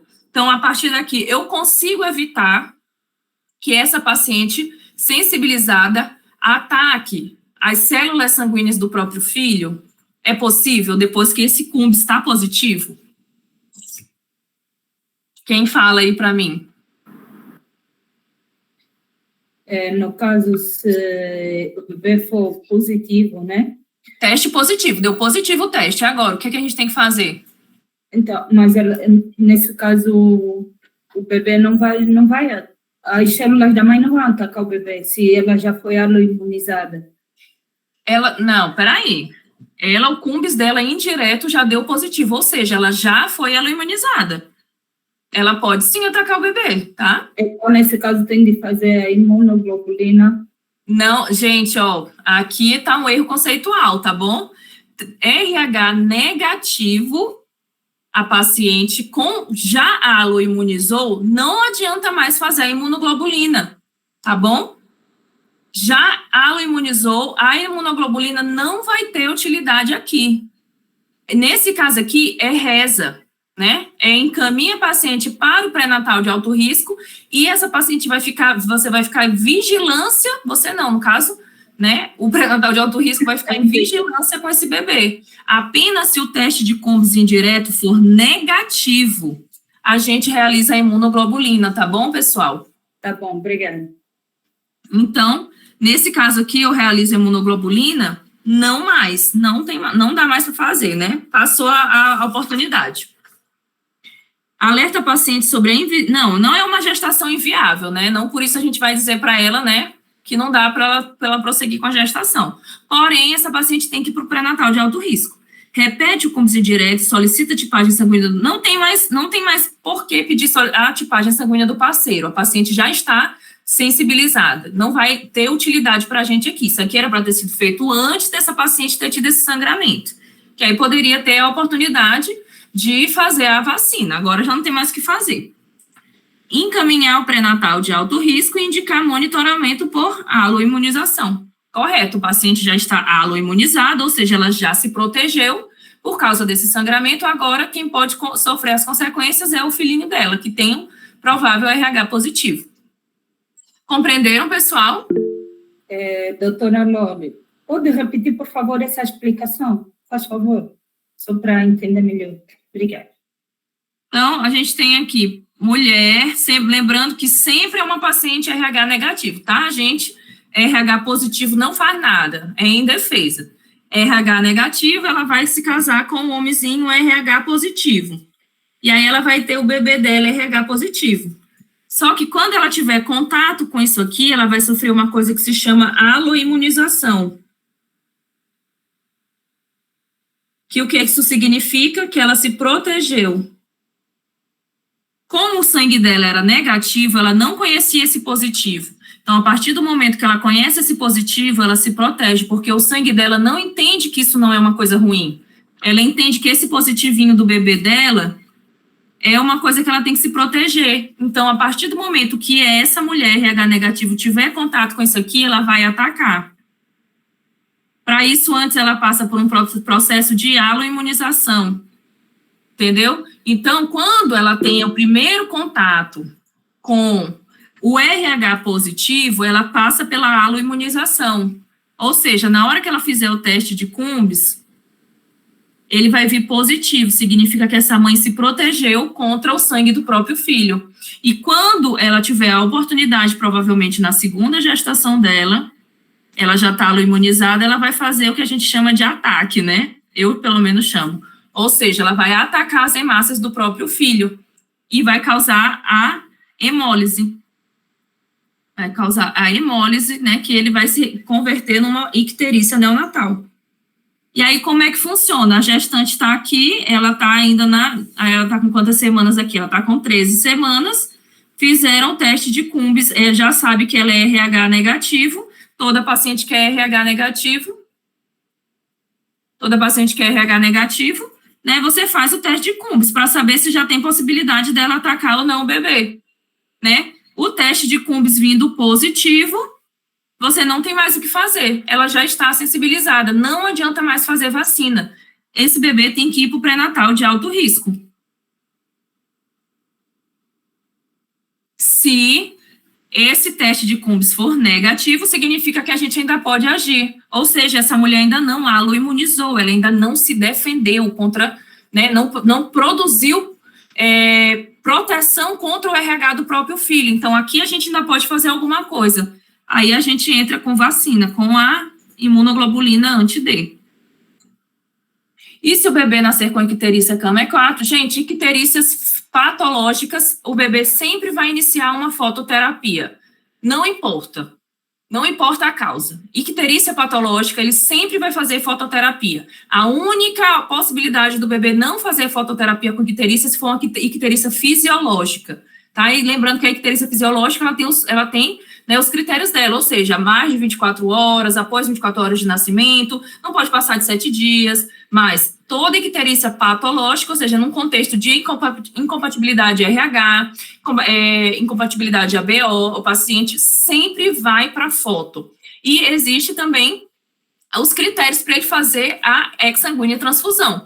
Né? Então, como é que é feita a exsanguínea transfusão? Paciente que passa a bilirrubina de 25 decilitros, passa de 25, ou quando tá mais de 5 pontos acima do valor limite superior. Então, vem lá, na sua prova vem dizendo que o limite superior é 11,5 de bilirrubina, e deu no teste que a criança está com bilirrubina de 18, essa criança já é uma candidata à fototerapia, a exsanguíneo transfusão.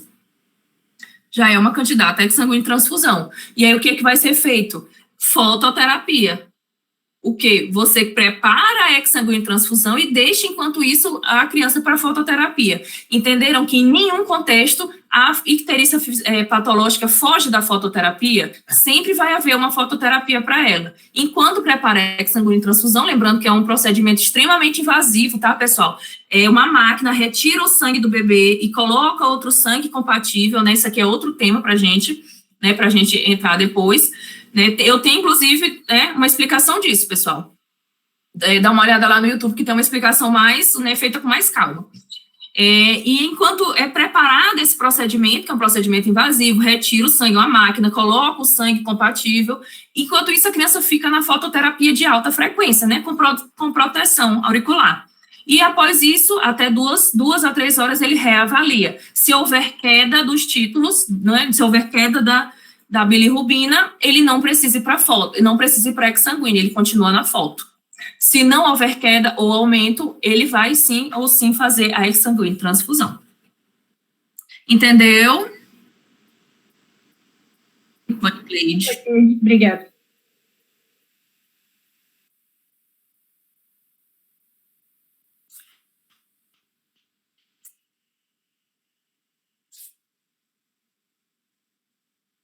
E agora vamos para a nossa última questão do dia.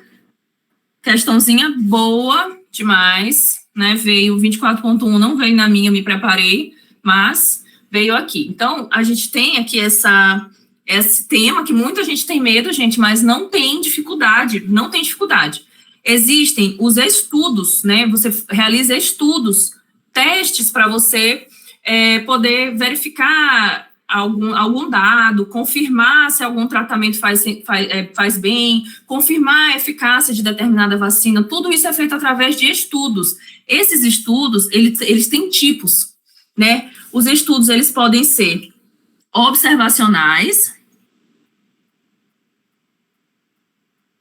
ou seja, vamos interpretar, né? O próprio nome já está dizendo, você vai só observar, você não vai fazer nada, você vai só verificar como está acontecendo um desfecho naquele grupo.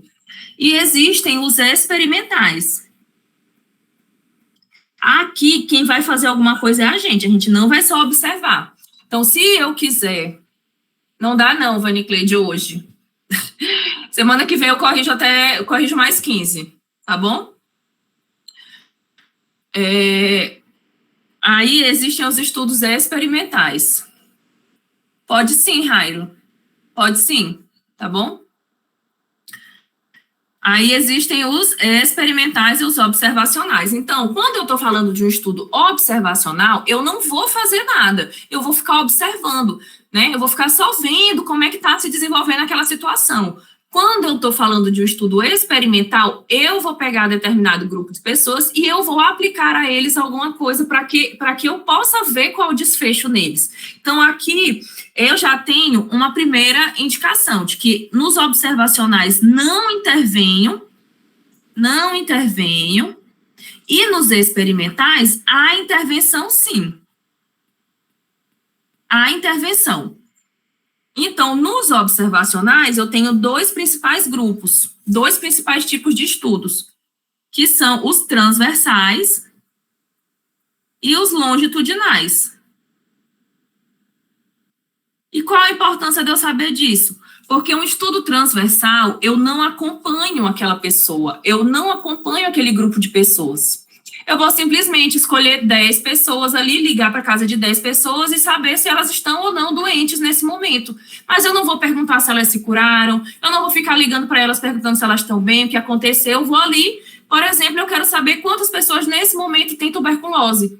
E aí eu vou fazer uma pesquisa de casa em casa. Isso é um estudo transversal, isso é um estudo transversal, porque eu não vou acompanhar. Depois do momento que eu souber como é que aquelas pessoas estão, eu não vou ficar querendo saber se elas se curaram, eu só quero saber exatamente quantas estão doentes. Isso é um estudo transversal, eu realizo um recorte naquele momento e não fico seguindo elas, né? Vamos dizer assim. Enquanto os estudos longitudinais, aí que entram esses nomezinhos, né? Que é o caso controle e o coorte. Eles são estudos de acompanhamento. Então, no coorte, é o estudo que a gente chama de retrospectivo. Ou seja, eu for bater na porta daquela pessoa com tuberculose, né? Só esse exemplo que eu já entrei nele é um exemplo muito bom. Eu vou bater na porta daquela pessoa com tuberculose, observando que eu reiterando, esses estudos eu não intervenho, eu apenas observo. Bati na porta dela, já realizei lá o transversal, já verifiquei quantas pessoas tem, não preciso mais ir atrás delas para nada, já verifiquei o número de pessoas que têm tuberculose. Agora, eu preciso saber o que levou essas pessoas a ter tuberculose, como foi que elas adquiriram, ou seja, eu inicio um coorte prospectivo, um coorte, no caso. Ele pode ser prospectivo ou retrospectivo, tá? Mas, na grande maioria das partes, o coorte, ele é retrospectivo. Eu vou lá com aquela pessoa que já tem aquela doença e eu vou verificar agora ou como ela vai se curar ou investigar como ela chegou a ter tuberculose. Então, eu vou acompanhar esse paciente de alguma forma. Quero saber o que foi que aconteceu com você, né? Como que você não se cuidou o suficiente, como que você adquiriu, com quem você conviveu. Então, isso é um estudo longitudinal. Eu tenho um tipo de acompanhamento daquele paciente. Ou eu investigo como ele vai se curar, ou eu investigo como ele chegou a adquirir. Isso é um caso coorte, é um estudo longitudinal. E existe também o caso controle. No caso controle, é sempre prospectivo. Ou seja, eu nunca vou ver o que acontece para trás. Nesse caso, eu posso pegar um grupo de pessoas sãs que estão tendo determinado estilo de vida. Então, eu vou pegar todas as pessoas que estão fumando pod. E agora eu quero saber qual o desfecho que elas vão ter em relação a uma possível tuberculose ou em relação a uma possível doença, independente. Eu só vou ficar observando o que elas estão fazendo da vida dela até ver se elas adoecem. Isso é um estudo observacional de caso controle. Peguei esses 3 fumadores de pod e estou vendo onde é que isso vai parar. Estou observando, acompanhando eles, mas eu ainda não tenho um desfecho. Eu ainda não sei qual é o desfecho. Enquanto do coorte, eu já parto a partir do desfecho. Deu para entender, pessoal, a diferença? Não é difícil, juro para vocês. Ou seja, esses são os observacionais longitudinais. E quando eu só ligo, verifico, né? Ou então bato na porta da casa da pessoa e vejo o que ela tem, é um transversal. Eu só faço um recorte ali, não fico lá observando o que acontece com ela, se ela o que foi que aconteceu. E no estudo experimental é o mesmo que a gente falou aqui, né? Que tem intervenção, ou seja, vou pegar essas 4 pessoas que fumam pod, para 2 eu vou fazer vacina antipneumocócica e 2 eu não vou fazer. Então, eu acabei de fazer uma intervenção. E agora eu vou observar qual é a diferença de adoecimento entre esses 2 grupos. Eu intervi de alguma forma, não intervi? Eu não alterei um possível desfecho ali? Então, isso é um estudo experimental, é um estudo em que há intervenção. Qual é a diferença do experimental randomizado para o comunitário? No randomizado, eu pego, por exemplo, aqui vou ali na universidade, pego um grupo de 10 pessoas que fumam pod e o grupo de 10 pessoas que também fumam pod, e eu vou observar esses 10 grupos, que um eu intervim com a vacina, o outro não. Enquanto no comunitário eu pego uma população inteira, vacino uma população inteira, são muito parecidos, só que um é a nível comunitário. Vacino uma população inteira de determinada cidade e verifico como o desfecho dessa cidade vai evoluir em relação à cidade que não se vacinou. Então, mas nos 2 há intervenção da pessoa que está realizando o estudo. E aqui, né, só observando um médico recém-contratado para atuar como gerente de uma unidade básica em uma cidade com 35 mil habitantes, agendou uma reunião com a equipe para tratar de visitas domiciliares. Seu objetivo é propor uma investigação com enfoque em doenças crônicas não transmissíveis na população. O médico visa melhorar em curto período o tempo e planejamento de cuidados. Então, o que é que ele vai fazer? Ele vai simplesmente pesquisar quantas pessoas estão doentes. Quantas pessoas têm doenças crônicas na população com 18 anos ou mais. O médico visa melhorar em curto período de tempo o planejamento de cuidados. Então, ele vai fazer, vamos supor que todas as pessoas que estão indo na UBS, ele vai simplesmente perguntar, você tem alguma doença crônica? Você tem alguma doença crônica? Tem? Beleza. Não tem? Beleza. Ele significa que ele vai ficar acompanhando essas pessoas? Não, ele vai fazer uma simples pesquisa. Isso é um estudo longitudinal? Não, isso não é um estudo longitudinal. Ele não está pegando essas pessoas e verificando como elas adoeceram ou verificando como elas estão se tratando. Não está acompanhando elas. Ele simplesmente vai fazer um recorte ali do momento e vai fazer uma pesquisa. Então, aqui eu posso falar que isso é um estudo transversal. É uma simples pesquisa para verificar quantas pessoas estão doentes. Ficou alguma dúvida, gente?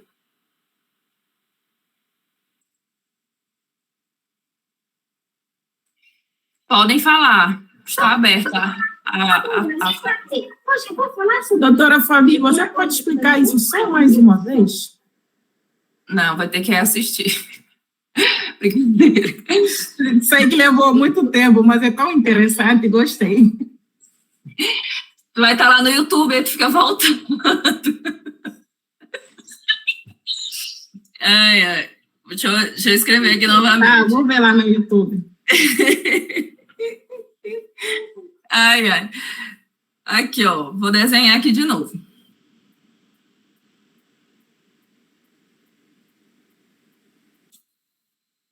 Né, a gente tem 2 tipos de estudos, são os observacionais e os experimentais. Estou aproveitando você para o meu trabalho de conclusão de curso já. Ah, tá. Então, né, quando a gente tem observacionais, não há intervenção no momento, no caso, né? Não tem uma intervenção no momento. Existe apenas a observação no momento do estudo. Quando a gente tem experimentais, eles partem a partir de uma intervenção. A intervenção. E dentro dos observacionais, eu posso ter mais 2 linhas de estudo, que são os transversais e os longitudinais. Os longitudinais significa que existe um acompanhamento. E os transversais significa que eu vou lá, pesquiso e largo de mão. Então, eu só vou ter contato com aquela pessoa uma vez, tá? E aí, quando eu estou falando de estudos de longitudinais, ou seja, existe um acompanhamento, eu tenho 2 tipos de acompanhamento que eu posso fazer. Um acompanhamento a partir do desfecho, ou seja, eu pego uma pessoa que já está doente, ou um acompanhamento a partir do comportamento da pessoa para verificar em como vai ser o desfecho desse grupo, tá? Então, quando eu parto já do desfecho, ou seja, eu entro em contato com uma pessoa que já está doente para verificar o que vai acontecer com ela, isso se chama coorte. Quando eu entro em contato com um grupo para verificar qual desfecho ela vai ter, isso se chama controle. Entendeu? Então, quando o paciente ele já tem um desfecho, que é na coorte, eu posso ter um estudo retrospectivo ou um estudo prospectivo. Então, as palavras, nesse caso, elas são bem intuitivas. Se eu já tenho um paciente com determinado desfecho, eu tenho um paciente que adquiriu, né, uma doença pulmonar obstrutiva. Então, eu posso pegar ele e, a partir desse momento, verificar como foram os hábitos dele que levaram ele a ter uma DPOC, ou acompanhar ele com esse já desfecho e verificar, a partir de agora, como ele vai se tratar, né, como ele vai tratar, se ele vai ter uma oxigenoterapia domiciliar, se ele vai realizar o tratamento com laba, lama, não sei das quantas. Então, isso se chama coorte, tá? E o controle, não. Eu pego um grupo de pacientes que fumam, já fumantes, e verifico como é que vai ser o desfecho deles. Quantos deles vão chegar a adquirir a DPOC, quantos não vão ter. E isso é um controle. Enquanto nos experimentais, os estudos que há intervenção, eu parto a partir do princípio que eu realizo uma ação nesses grupos. Então, eu vou pegar 2 grupos de pessoas, e um eu vou aplicar, por exemplo, né, eu vou ver quais os efeitos, né, de uma determinada medicação, né, vim aqui com a medicação, no grupo 1 e no grupo 2. E eu fico observando esses grupos e vejo como é que isso vai findar, né? Quem que vai se curar, quem que não vai se curar. Lembrando que eles têm que ter o mesmo estilo de vida, eles têm que fazer as mesmas coisas. A única diferença vai ser essa medicação que eu vou dar, senão não é um estudo confiável. Então, é muito fácil dizer que determinado medicamento funciona no Brasil, mas ele não funciona na Inglaterra, sendo que são estilos de vida completamente diferentes, alimentações diferentes, climas diferentes, exposição à luz solar, exposição a ter, por exemplo, acesso à água tratada. Então, né, esses grupos, eles têm que ter o mesmo estilo de vida, e a única diferença deles vai ser essa medicação que eu apliquei para eles, para poder ser um estudo confiável, tá bom? E nesses estudos, eles podem ser o randomizado, que é exatamente como eu expliquei, né? Vou ali na faculdade, pego 2 grupos de pessoas, num eu dou a medicação, no outro não, e a partir daí eu vou observar eles vivendo e ver os efeitos dessa medicação. E existe o randomizado e existe o populacional. Populacional, que aí eu posso verificar, né? Por exemplo, na cidade, né, de Curitiba e na cidade de Foz do Iguaçu, né, as intervenções de determinada, por exemplo, a cidade de Foz do Iguaçu se vacinou completamente contra a gripe, e a cidade de Curitiba ninguém quis se vacinar, então aqui eu vou ficar observando qual vai ser o desfecho deles, né, a nível de população inteira. Ficou claro, pessoal? Ficou, doutora Fabi, muito obrigada. Essa foi a nossa última questão, tá? Pode falar quem está levantando a mão. Pode falar, tá? Rairo, acredito que levantou a mão.